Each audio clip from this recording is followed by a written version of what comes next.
ગુજરાત ક્ષત્રિય ઠાકોર સેના અમરેલી દ્વારા અમરેલી ખાતે અહીંયા બાલ હનુમાનના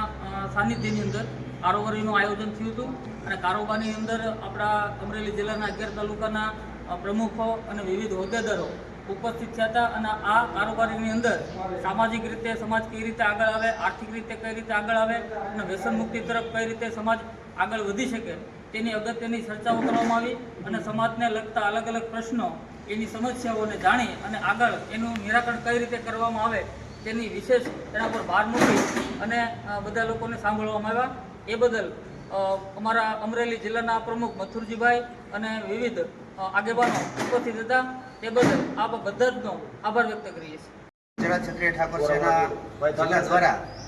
કારોબારીનું એક મિટિંગ કરવામાં આવી અને કારોબારીમાં સંગઠન કેવી રીતે મજબૂત બને, શૈક્ષણિક ક્ષેત્રે અને વ્યસન મુક્તિ તરફ સમાજ આગળ વધે એવી તમામ યુવાઓને હાકલ કરવામાં આવી। આ તકે તમામ તાલુકામાંથી, શહેરમાંથી અને ગ્રામ સમિતિના હોદ્દેદારો હાજર રહ્યા હતા।